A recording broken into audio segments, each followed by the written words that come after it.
నమస్తే, welcome to ప్రజా వెలుగు. నేను మీ వరుణ్. తెలంగాణ అసెంబ్లీలో ప్రధాన ప్రతిపక్షంగా బీజేపీ.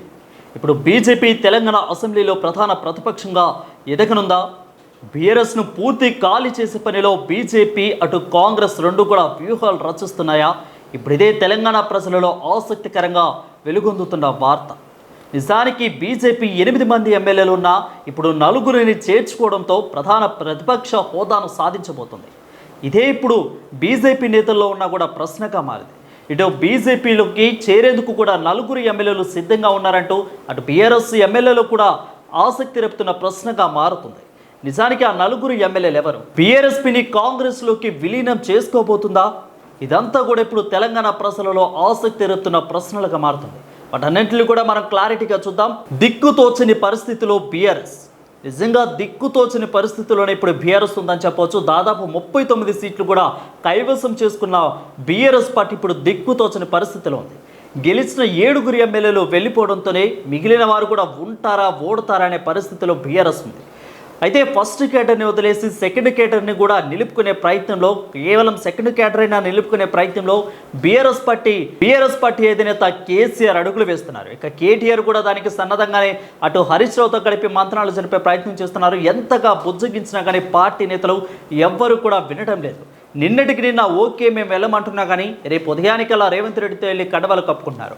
ఇదే స్థాయిలో కొంతమేర కూడా ఆ పార్టీ కేటర్ను కాపాడుకునే పరిస్థితుల్లో బీఆర్ఎస్ ఉందన్నట్లు కూడా తెలుస్తూ ఉంది. ఇక 39 స్థానాలు అసెంబ్లీలో ఉన్న బీఆర్ఎస్ 4 స్థానాలు కూడా మళ్ళీ కోల్పోయే పరిస్థితులు ఉన్నట్లు తెలుస్తోంది. దాదాపు 7 ఎమ్మెల్యేలు కూడా అటు కాంగ్రెస్లోకి వెళ్ళిపోవడంతో ఇక 4 ఎమ్మెల్యేలు బీజేపీలోకి వెళ్ళిపోతే ప్రధాన ప్రతిపక్ష హోదా కూడా బీఆర్ఎస్కు పోతుంది.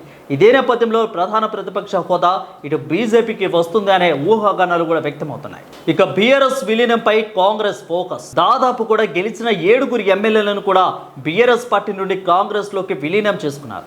దాదాపు 7 ఎమ్మెల్సీలను కూడా కైవసం చేసుకున్నారు. ఈ నేపథ్యంలోనే ఇక బీఆర్ఎస్ పార్టీలను పూర్తిగా విలీనం చేసుకునే పరిస్థితిలో కాంగ్రెస్ పార్టీ ఉన్నట్లు కూడా తెలుస్తూ ఉంది. అంటే పోయినసారి తెలంగాణలో బీఆర్ఎస్ పార్టీ అధికారంలోకి వచ్చిన తర్వాత టీడీపీ కాంగ్రెస్ పార్టీలో ఎమ్మెల్యేలు ఎలాగైతే విలీనం చేసుకుందో ఇప్పుడు కాంగ్రెస్ పార్టీ కూడా అదే వ్యూహాలను రచిస్తున్నట్లు కూడా తెలుస్తూ ఉంది. మిగిలేది ఆ 1/2 డజను మందేనా అనే సందేహాలు ఇప్పుడు తెలంగాణ ప్రజలను కాదు 2 తెలుగు రాష్ట్రాల్లో కూడా ఆసక్తి రేపుతున్న ప్రశ్నగా మారింది. ఇక కడియం శ్రీహరితో మొదలైన ఈ వలసల కార్యక్రమం ఎవరెవరు చేరారు, ఎంత దాకా వచ్చిందో ఒకసారి చూద్దాం. ఇక కడియం శ్రీహరితో మొదలైన లుక్కులు దాదాపు కూడా తెల్ల వెంకటరావు భద్రాచలం నుంచి, దానం నాగేందర్ ఖైరతాబాద్ నుంచి, పోచారం శ్రీనివాస్ రెడ్డి ఆల్రెడీ స్పీకర్గా చేశారు. ఇక బాన్సువాడ నుంచి, కాళయాదయ్య చేవెళ్ళ నియోజకవర్గం నుంచి, ఇక తాజాగా గద్వాల ఎమ్మెల్యే బండ్ల కృష్ణమోహన్ రెడ్డి కూడా చేరిక దాదాపు కూడా ఖాయమైంది. ఇక అదేవిధంగా నేడు రేపు అలంపూర్ ఎమ్మెల్యే సైతం కూడా కాంగ్రెస్లోకి వస్తున్నట్లు కూడా తెలుస్తోంది. ఇక వీళ్ళందరూ పోగా మిగిలిన కేటీఆర్, కేసీఆర్, హరీష్ రావు వీళ్ళందరూ కూడా పక్కన పెడితే ఇక మిగిలేది ఆ పార్టీలో 1/2 డజను మంది అంటూ కూడా వార్తలు వస్తున్నాయి. సో ఇదే నేపథ్యంలో 1/2 డజను మంది మాత్రమే ఉంటారు. ఈ 1/2 డజను మందిలో కూడా వెళ్ళిపోతాయి.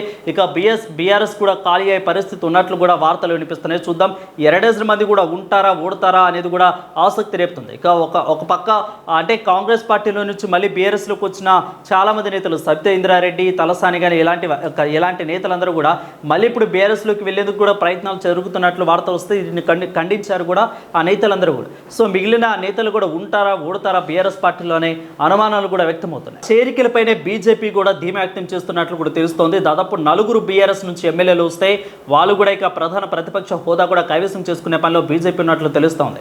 అంటే ఆ 4 ఎమ్మెల్యేలు అటు కాంగ్రెస్ నుంచి వస్తారా లేదంటే బీజేపీ నుంచి వస్తారా అనే ఒక క్లారిటీగా చూస్తే ఖచ్చితంగా బీఆర్ఎస్ నుంచే వాళ్ళు వస్తున్నట్లు కూడా తెలుస్తోంది. ఇక బీఆర్ఎస్ నుంచి 4 ఎమ్మెల్యేలు కానీ బీజేపీలోకి వస్తే ప్రధాన ప్రతిపక్ష హోదా వాళ్ళకే కన్ఫర్మ్ అవుతున్నట్లు కూడా తెలుస్తూ ఉంది. ఇక బీజేపీ పార్టీ నేత, కేంద్ర సహాయ మంత్రిగా ఉంటున్న బండి సంజయ్ కూడా ఆల్రెడీ చెప్పారు, రాజీనామా చేసి వస్తే ఖచ్చితంగా మేము తీసుకుంటాం, మేము పార్టీ ఫిరాయింపులకి చేరికలకి మేము ఎటువంటి వ్యతిరేకం కాదు అంటూ కూడా బండి సంజయ్ చెప్పారు. సో ఇదే నేపథ్యంలో ఎవరెవరు ఎమ్మెల్యేలు రాజీనామా చేసి వస్తారనే ఆసక్తి రేపుతుంది. కేవలం 4 వస్తే చాలు ఇక బీఆర్ఎస్ పార్టీ ఖాళీ అయిపోతుంది. ఇక అసెంబ్లీలో ప్రధాన ప్రతిపక్ష హోదా కేవలం బీజేపీ తీసుకుంటుంది. ఇదే నేపథ్యంలోనే బీఆర్ఎస్ని ఖాళీ చేయాలని ఇటు కాంగ్రెస్ పార్టీ అటు బీజేపీ రెండు కూడా వ్యూహాలు రచిస్తున్న నేపథ్యం మనందరికీ కూడా తెలుస్తూ ఉంది. ఇక ఈ 4 అదేవిధంగా ఇటు 7 మొత్తంగా చూసుకున్నట్లయితే 13 మంది దాకా కూడా ఇటు బీఆర్ఎస్ నుంచి వెళ్ళిపోయారు. ఇక చాలామంది ఓడిపోయిన నేతలందరూ కూడా వెళ్ళిపోయారు. ఇక దాదాపు అంటే సంవత్సరం కూడా కాలేదు ఇంతమంది వెళ్ళిపోయారు. ఇక వచ్చే 5 సంవత్సరాలలోపు కూడా చాలామంది వెళ్ళిపోతారు. మిగిలిన 4 సంవత్సరాల్లో కూడా చాలామంది వెళ్ళిపోతారు అనే ఆసక్తి రేపుతున్న వార్తలుగా వినిపిస్తున్నాయి. సో ఎవరెవరు వెళ్తారు? ఆఖరికి వచ్చేసరికి కేటీఆర్, హరీష్ రావు, కేసీఆర్ మాత్రమే పార్టీలో ఉంటారు.